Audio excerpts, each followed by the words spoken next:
Hi guys, welcome to automobile Tamil. இன்றைக்கி நாங்கள் எதை பற்றி பார்க்க போகிறோன்னா சுசுக்கி எவ்ரி வேனோட ஏசி ப்ராப்ளம். ஏசி என்ன ஆகுதுன்னா, நாங்கள் ஒன் பண்ணி கொஞ்சத்தால் ஏசியோட கிளச் டிஸ்என்கேஜ் ஆகுது. அதை நான் எப்படி டயக்னைஸ் பண்ணினேன்னா, டிஸ்என்கேஜ் ஆன கொஞ்சத்தாலேயே நான் அதோடய கிளச்சை அமர்த்தி பார்க்க அது நான் கிளச்சை அமர்த்துகிற ஃபோர்ஸால் என்கேஜ் ஆகிடுச்சு. பிரச்சனை ஏசி கம்ப்ரெசர் கிளச்சில். இப்போ ஏசி கம்ப்ரெசரை கலட்டி பார்ப்போம். ஏசி கம்ப்ரெசரை எப்படி வெஹிக்கிளிருந்து தனியாக கலட்டுற வீடியோவை இன்னும் ஒரு வீடியோவில் பார்க்கலாம். இப்போ ஏசி கம்ப்ரெசரோட கிளச் கிளியரன்ஸை செட் பண்ணலாம்.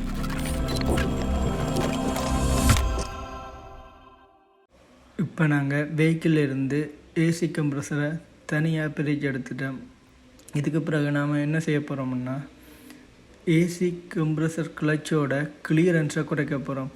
அது 0.6 மில்லிமீட்டரில் இருக்கணும். பட் இதில் அதிகமாக இருக்கிறதால இதுக்குள்ளே இருக்க சிம்ஸை குறைக்க போகிறோம். இதுக்குள்ளே எத்தனை சிம்ஸ் இருக்குன்னு எனக்கு சரியாக தெரியல, கலட்டி பார்த்தா தான் தெரியும்.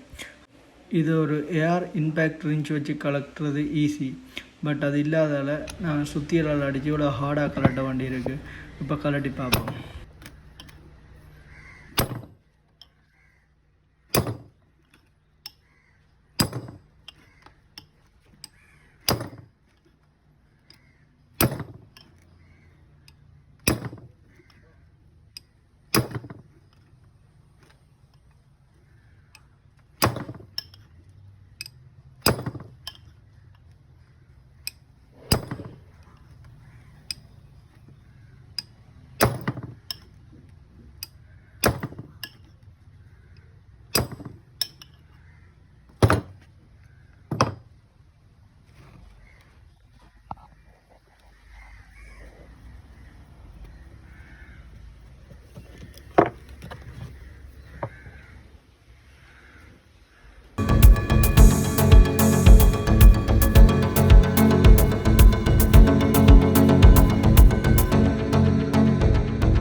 இதுதான் இதோட கிளச்.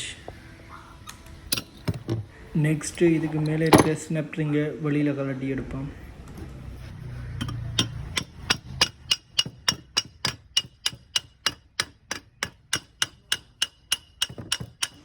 உள்ளால் இருக்கிற சிம்ஸ் லைட்டாக ஹீட்டில் அதோட ஒட்டுப்பட்டுருக்கும். என்னோட 3 வருஷம் கலட்டாத ஒரு கம்ப்ரெசர் இது. அதில் லைட்டாக சுத்தியால் தட்டிட்டு மேலால் பிறகு கவுட்டு வச்சு தட்டினா உள்ளே இருக்க சிம்ஸ் வெளியில் வந்துடும். வாங்க இப்போ தட்டி பார்ப்போம்.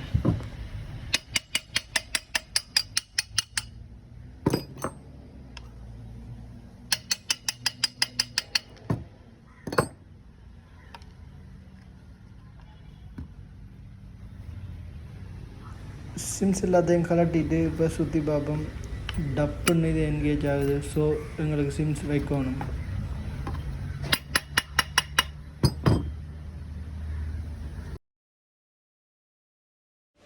எல்லாம் ஓகே. இப்போ கலட்டின ஸ்னப்ரிங்கை திருப்பி அதில் கொழுவோம். இதோட ப்ராப்பர் வே ஃபீலர் கேஜ் வச்சு கிளியரன்ஸ் செக் பண்ணி பார்க்குறது. பட் ஃபீலர் கேஜ் கைவசம் இல்லாதால் இப்படி செக் பண்ணி பார்க்குறோம். ஒரு சிம்ஸை மட்டும் வச்சு ட்ரை பண்ணி பார்க்கலாம். அதுவும் வேலைக்காகலையே மற்ற சிம்ஸையும் வச்சு பார்ப்போம்.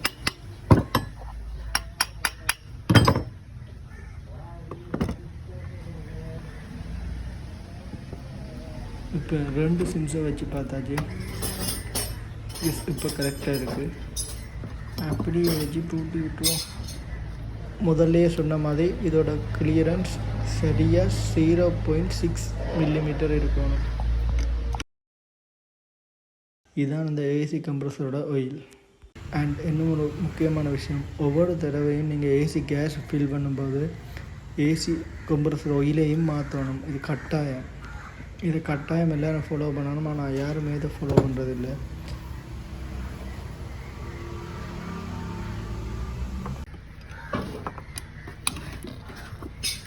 எப்படி கலட்டணுமோ அதே மெத்தட்லேயே இறுக்கி போட்டு ஒயிலை ஃபில் பண்ணுவோம்.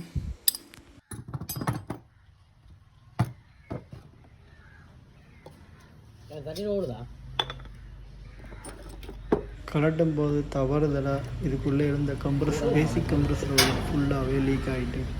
ஸோ இப்போ ஆயில் ஃபில் பண்ணணும்.